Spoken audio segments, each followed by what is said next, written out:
Welcome back to Spoiler, It Was Murder, where we're talking about true crime cases.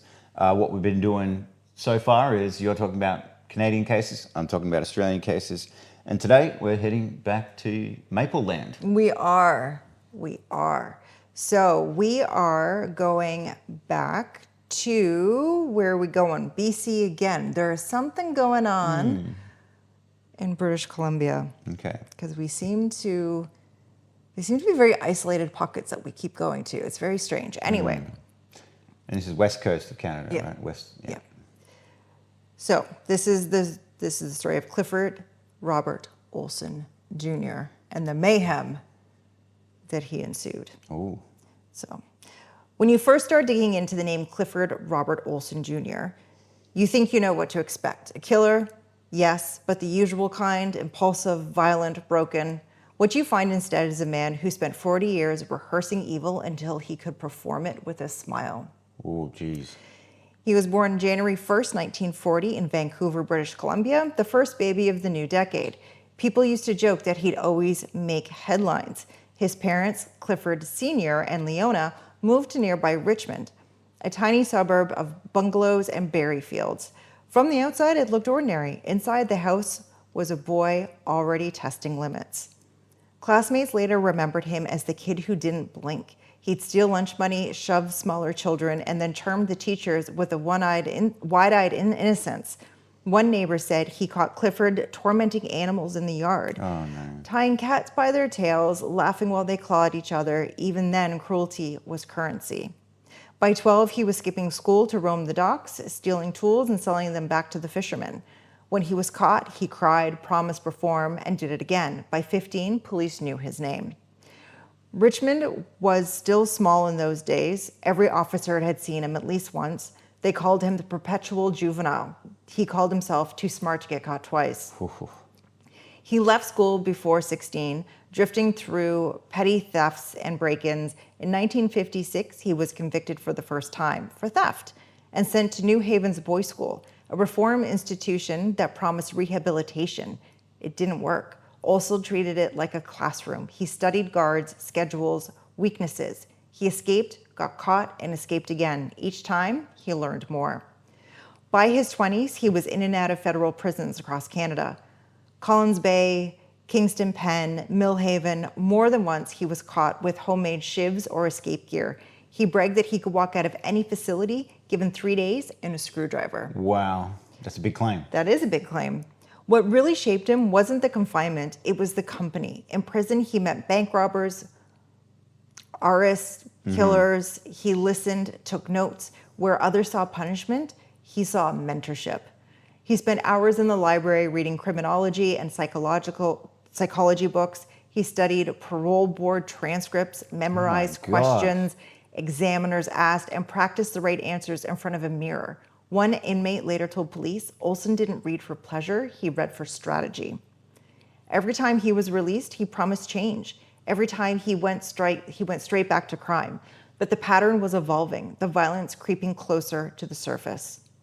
In 1961, he was charged with SA on a young woman near Vancouver, but avoided conviction through the lack of evidence. In 1963, he attacked another woman while on parole. In 1965, he was arrested again for break and enter and sentenced to 3 more years. By 1974, he'd racked up nearly 90 convictions. What? Guards described him as manipulative, charming, narcissistic, a textbook sociopath before the term was common. 90? Yep. And they're still letting him out? Exactly. Thank you. They're still letting him out of jail? Yep. What the hell? I mean, that's going to the nth degree. Like, that's next level researching everything, practicing in front of the mirror. Like, you know, if ever there was a case of pre-planning, premeditation, you know, like, hello, That's it. 90 crimes. Yep. 90 convictions, and he's out. He's out. He's out wandering the streets. Oh. Yep. He learned to perform remorse. He'd cry during interviews, then brag about it later to inmates. They always believed the tears, he said. That same year, while serving time at Kingston Pen, he wrote letters to correctional officials begging for transfer to minimum security. He said he wanted a chance to prove I can be a good citizen.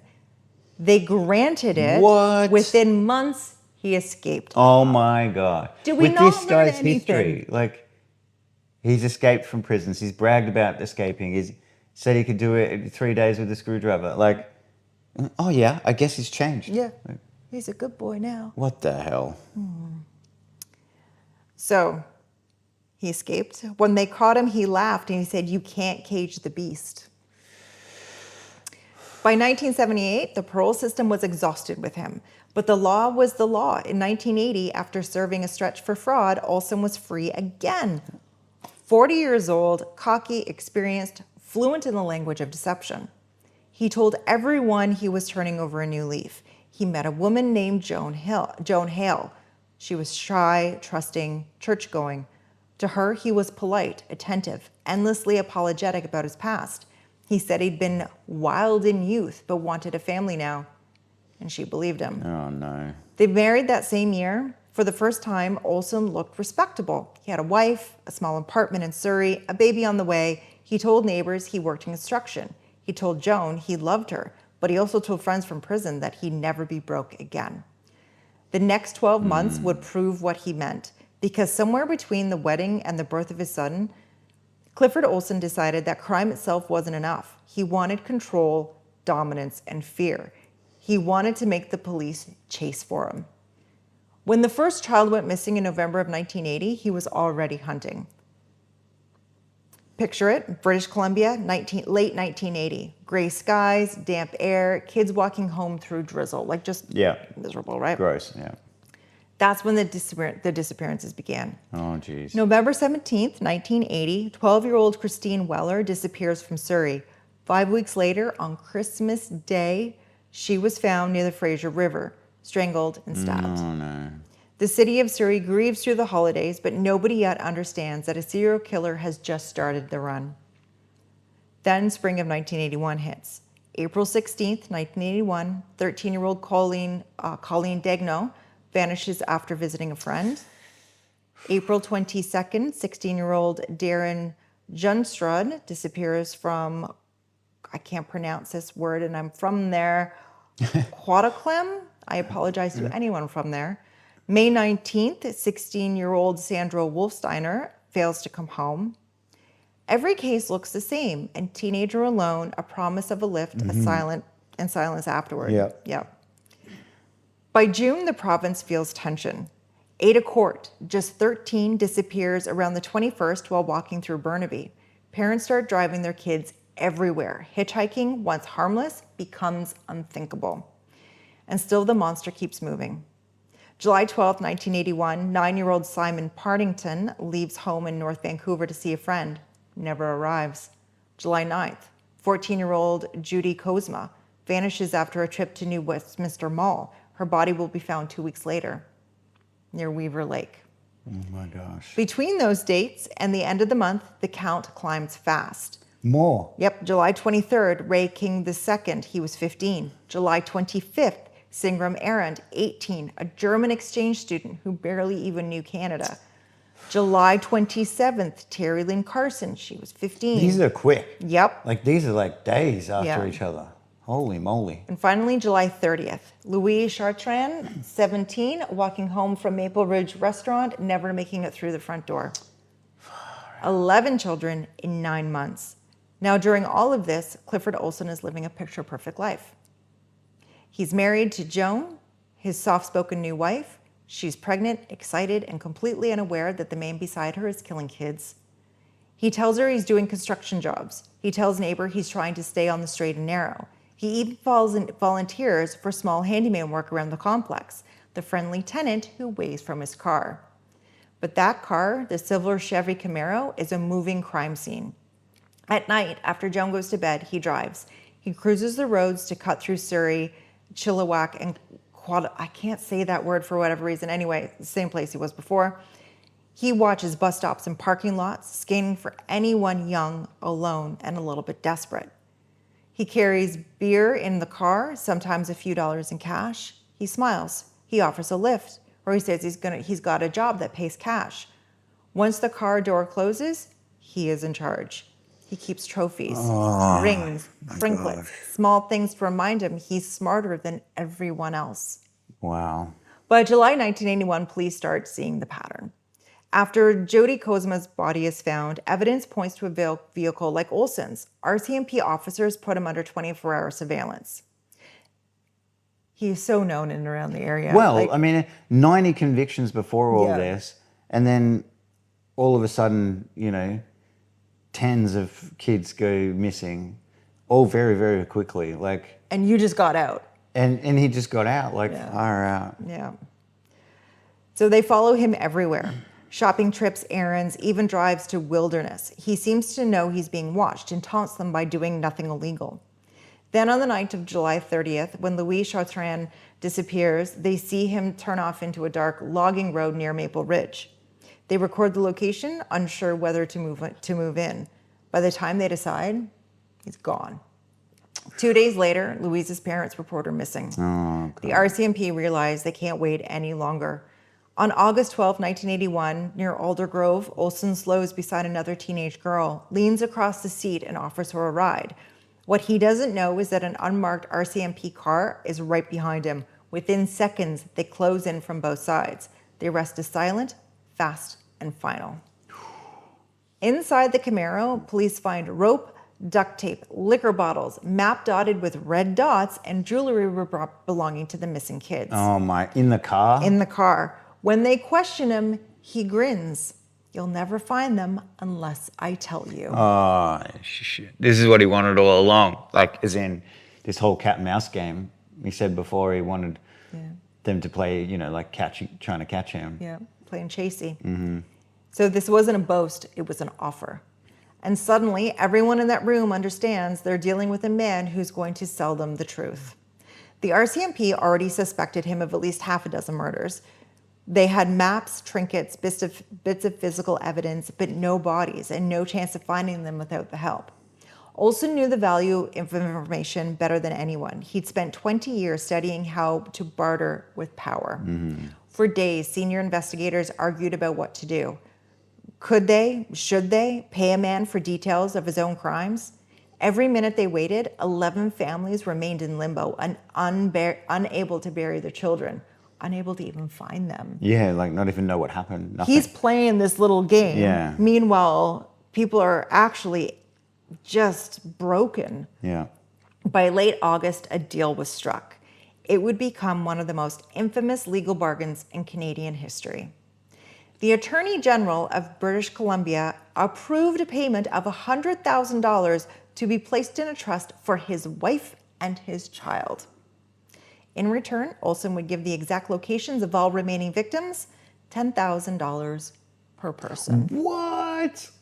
Yep. So they paid him. And I'm not hearing anything going to the victim's family. Yeah, how about the money? I'm not hearing any of this. I'm not hearing any of that. But Wow. when the news leaked, the public erupted. The press called it blood money. The politicians called it a necessary evil. Families called it a second death. Mm-hmm. Over several grim days, RCMP caravans followed Olson along forest roads. He sat in the passenger seat, pointing out turns, describing landmarks, sometimes humming to himself. At each site, he'd say, "Stop here." And he'd smile when officers climbed out with shovels.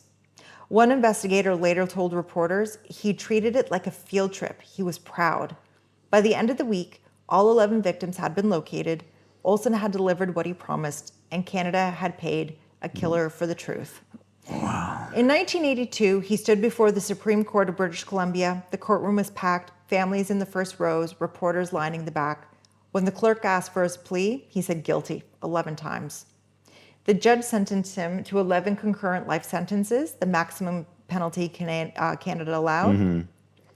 There was no death penalty anymore. Life meant 25 years before any hope of parole. And we've talked about that before. 25 years. It should just be, you're done. Life is life. Like. And 11, like even one is bad enough, but 11, and you went on this wild goose chase and all of this, the poor families, the poor kids. Yeah, I mean, like, 25. You know, no remorse or anything Right. like that. Like, Yeah. Not that being remorseful helps anyone in any way, but yeah, just like totally destroying people's lives, and I mean, not just the victims, but all the families and everyone around it. Yeah, and just I just never understand it. Like, to me, if they say life sentence, that's life. Like the rest of your life, not 25 years. Yeah.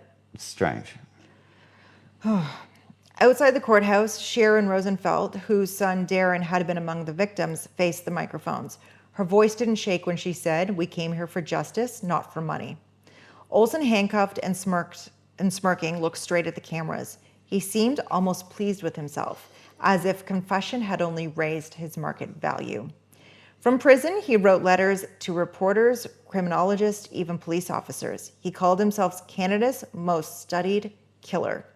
He claimed he'd done the country a favor by showing how a real predator thinks. Oh, God. Oh, thank you. Oh, yeah, massive favor. Far out. The arrogance was endless. He demanded better food, more television time, new reading material. He signed autographs for other inmates.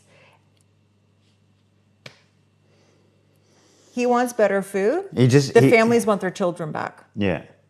He always wanted to be a celebrity criminal, and he's, I think part of why he was studying so much and all that was because he knew he'd be able to get to this point. Yeah. Yeah. So he could get to prison, be famous, get all these things that he wanted. Unbelievable. And yet behind those walls, he still managed to hurt people. Not just with his hands anymore, he did it with paperwork, hearings, and words.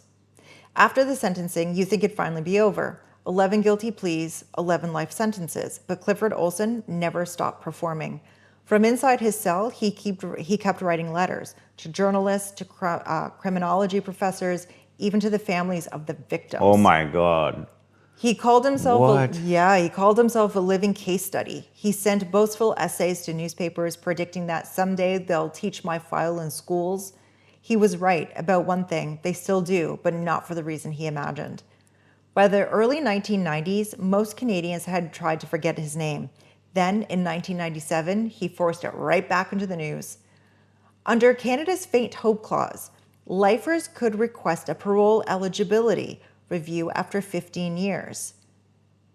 And if anyone thought that Olson wouldn't dare, they were wrong. You wouldn't think. Because he did. Oh my God. At the hearing, he quoted scripture, talked about redemption, and smiled across the room at the parents whose children he had murdered.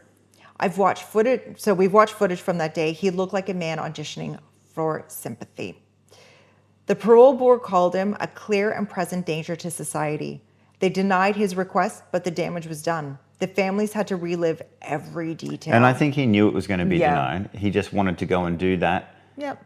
Look at the families and kind of revel in that, disgusting situation that they had to go through. And it was just trying to cause them more pain. Yep. And he wanted to watch. It's disgusting. How?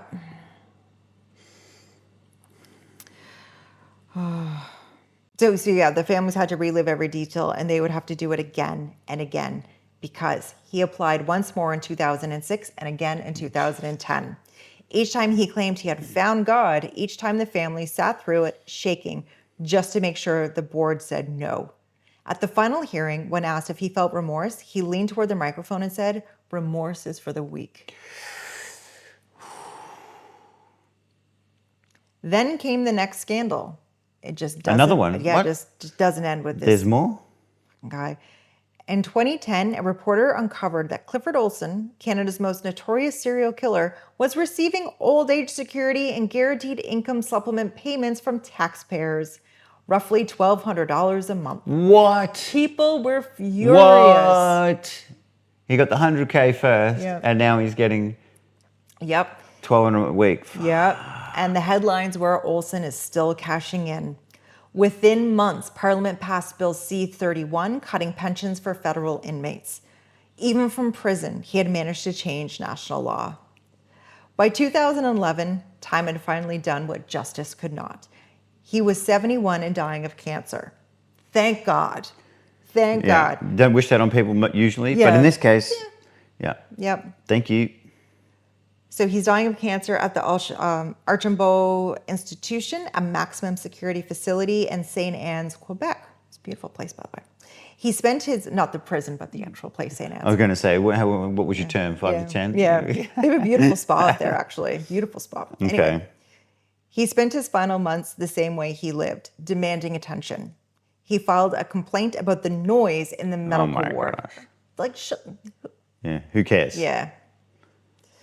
He told guards he was writing his memoir. He said he wanted his ashes scattered where the press can't ignore me. Oh my. This guy. On September 30th, 2011, Correctional Services Canada announced that Clifford Robert Olson Jr. was dead. There was no funeral, no ceremony, no condolences, just a short press release and a collective exhale across the country. When you think about what happened now, you don't think about his smirk or the photographs. You think about the ripple effect it left behind.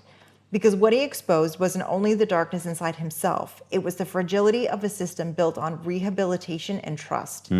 He showed that charm can be weaponized, that intelligence can be predatory, and that sometimes justice has to make a deal with the devil just to find the truth. The fallout from his case changed Canada permanently. After Olson, no prosecutor could authorize a payment to an offender for information.